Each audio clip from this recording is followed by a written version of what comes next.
السلام علیکم ورحمۃ اللہ وبرکاتہ۔ اعوذ باللہ من الشیطان الرجیم، بسم اللہ الرحمن الرحیم۔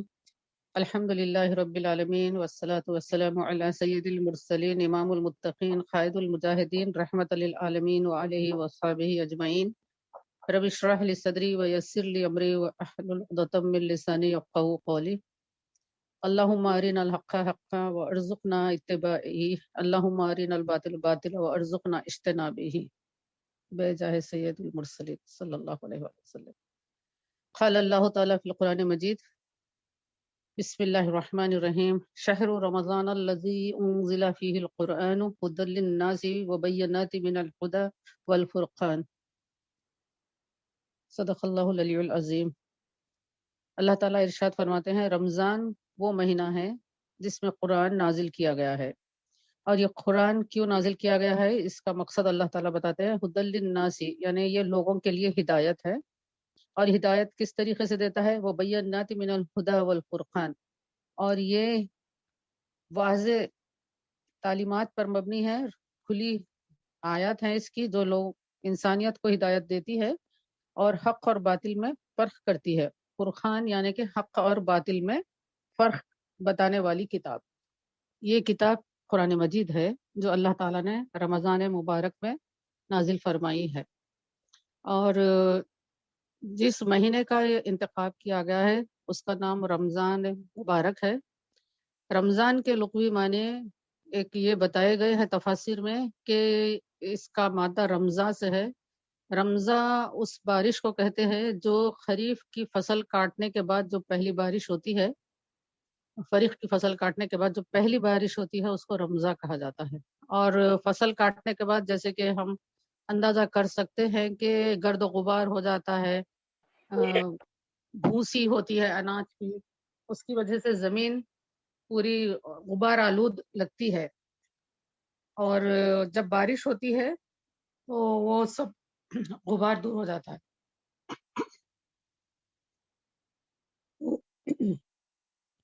معاف کرنا، تھوڑا میری طبیعت ٹھیک نہیں ہے، تو اس سے میدان صاف ہو جاتا ہے۔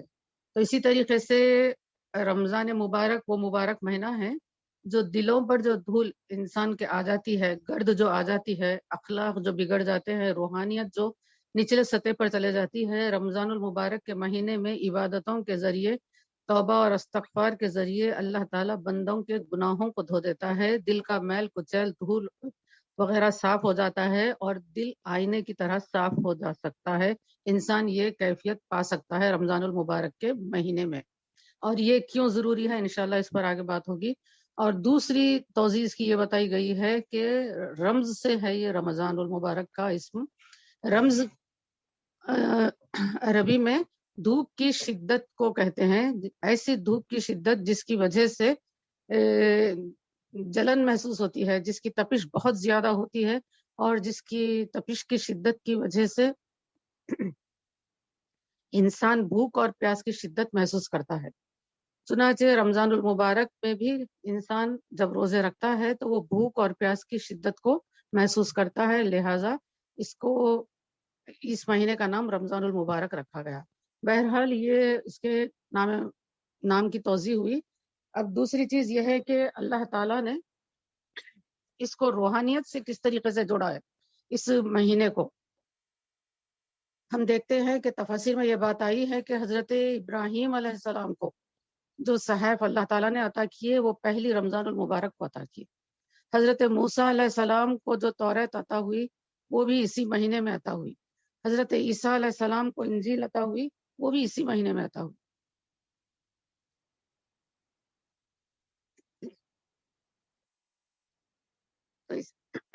اب اللہ تعالیٰ اپنا آخری کلام قرآن مجید اپنے حبیب خاتم النبیین حضرت محمد مصطفیٰ صلی اللہ علیہ وآلہ وسلم پر قرآن مجید کے نازل کرنے کا انتخاب بھی رمضان المبارک کے مہینے کو کیا، اور اسی مہینے میں قرآن مجید کو نازل کیا گیا۔ اور یہ قرآن مجید آہستہ آہستہ 23 سال کے عرصے میں اللہ تعالیٰ کی منشا کے مطابق نازل ہوتا رہا، اور 23 سال کے عرصے میں مکمل ہوا۔ اور اس کے بعد ہم دیکھتے ہیں کہ اللہ تعالیٰ جو قرآن مجید میں یہ ذکر فرمایا ہے کہ یہ وہ مہینہ ہے جس میں قرآن نازل کی گئی. اس سے پہلے کی آیت مبارکہ میں اللہ تعالیٰ روزوں کی فرضیت کا حکم عطا فرماتے ہیں کہ یا ایھا الذین آمنوا کتب علیکم الصیام، اے لوگوں جو ایمان لائے ہو تم پر روزے فرض کر دیے گئے ہیں، روزے لکھ دیے گئے ہیں، فرض کر دیے گئے ہیں. اور اس کے بعد والی آیت میں اور پھر اسی آیت میں اللہ تعالیٰ یہ بھی بتا رہے ہیں کہ جس طریقے سے تم سے پہلے والی قوموں پر فرض کیے گئے تھے اس طرح تم پر بھی فرض کیے گئے ہیں. تو اس سے یہ معلوم ہو رہا ہے کہ روزہ وہ عبادت ہے جو نہ صرف امت محمدیہ کو عطا ہوا ہے بلکہ پچھلی امتوں میں بھی روزہ رائج تھا. روزہ شروع سے انبیاء کی سنت رہی ہے اور وہ اپنے اپنے امتیوں کو روزہ رکھنے کی تعلیم دیا کرتے تھے. تو اس طریقے سے روزے کی اہمیت معلوم ہو رہی ہے. تو پھر یہ روزہ اللہ تعالیٰ نے امت محمدیہ کے لیے رمضان المبارک کے مہینے میں فرض کیے. ہجرت کے 1.5 سال بعد یعنی کہ دوسرا سال نبی کریم صلی اللہ علیہ وآلہ وسلم کے ہجرت کا دوسرا سال چل رہا تھا، اللہ تعالیٰ نے شعبان کے مہینے میں روزوں کی فرضیت کا اعلان فرمایا کہ اب یہ روزے رہنا فرض ہو گیا ہے. اس سے پہلے ایام 22 کے روزے رہا کرتے تھے، یعنی کہ 13، 14 اور 15 تاریخیں جو ہوتی ہیں چاند کی اس کے روزے رہا کرتے تھے اور محرم کے روزے رہا کرتے تھے. اس طریقے کے معاملات تھے رمضان المبارک کے روزے فرض ہونے سے پہلے. تو جب رمضان المبارک کے روزے فرض کیے گئے تو اللہ تعالیٰ نے یہاں پر بھی ریزن بتایا، وجہ بتائی کہ اللہ تعالیٰ کیوں اپنے بندے سے روزے رکھوانا چاہتا ہے. سورہ انبیاء میں اللہ تعالیٰ نے ارشاد فرمایا کہ ہم نے تمہارے جسم ایسے نہیں بنائے کہ تم بغیر کھائے پیے رہ سکو. پھر اللہ تعالیٰ سورہ بقرہ میں ہم کو روزہ رہنے کا حکم دیتے ہیں اور اس میں روزے کی کیفیت بتاتے ہیں کہ طلوع آفتاب سے لے کے غروب آفتاب تک بندے کو کھانا نہیں ہے، پینا نہیں ہے اور اپنی جائز خواہشات سے روکے رہنا ہے. اور اس سے یہ معلوم ہو رہا ہے کہ اللہ تعالیٰ نے انسان کے جسم کو اس طریقے سے بنایا ہے کہ اس کے لیے غذا ضروری ہے، لیکن پھر بھی اللہ تعالیٰ کا یہ منشا ہے کہ بندہ اللہ کے لیے کہ 1 مہینے کے لیے روزوں کا اہتمام کرے اور اپنے آپ کو کھانے پینے سے روکے رکھے. تو یہی تو ہے کہ انسان کو اللہ تعالیٰ اشرف المخلوقات بنایا ہے، تو وہ اپنے خواہشات پر، اپنی ضروریات پر، وہ اپنے خیالات پر وہ کنٹرول کر سکتا ہے، اپنے اخراجات پر، اپنی ہر چیز پر وہ روک لگا سکتا ہے. اس کو اللہ تعالیٰ نے اختیاری قوت عطا کی ہے. تو یہی جانچ انسان کی ہوتی ہے اور یہ چیز فرشتوں کے پاس نہیں ہے کہ ان کو اختیاری قوت نہیں ہے، اس لیے اللہ تعالیٰ نے ان کے پاس 2 آپشن نہیں رکھے ہیں خیر اور شر کے. انسان کو اللہ تعالیٰ نے اختیار کا آپشن دیا ہے، اختیار کی اتھارٹی دی ہے، اس لیے انسان کے سامنے دونوں راہیں کھلی ہوئی ہوتی ہے، خیر بھی کھلا ہوا ہے اور شر بھی کھلا ہوا ہے. اس لیے ہم دعا کرتے رہنا کہ اللہ تعالیٰ ہم کو حق سمجھنے کی توفیق عطا فرما اور حق پر چلنے کی ہدایت نصیب فرما اور باطل کو باطل سمجھنے کی توفیق نصیب فرما اور باطل سے بچنے کی ہدایت نصیب فرما. تو یہ 2 چیزیں بھی انسان کے سامنے ہوتی ہیں، تو اس لیے اللہ تعالیٰ انسان سے یہ تقاضا کرتے ہیں کہ تم راہ خدا میں یہ پیسہ خرچ کرو، تم اللہ کے لیے اپنے دنیا کے کام چھوڑ کر عبادت کے لیے نکل جاؤ، تم اللہ کے لیے اپنے کھانے پینے کی ضروریات سے اپنے آپ کو اتنے دنوں کے لیے روک لیا کرو.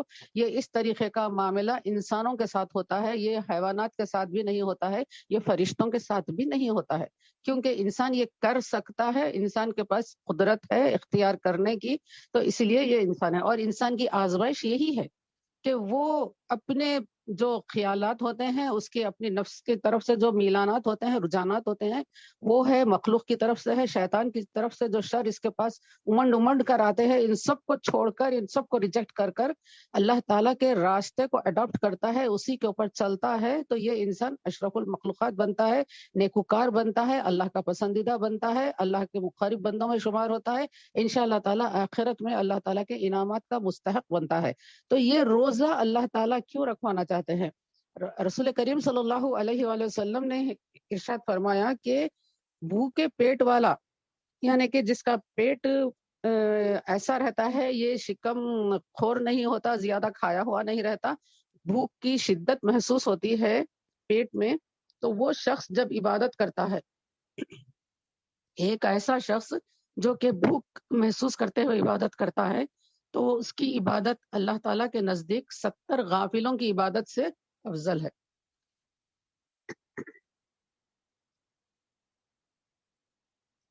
تو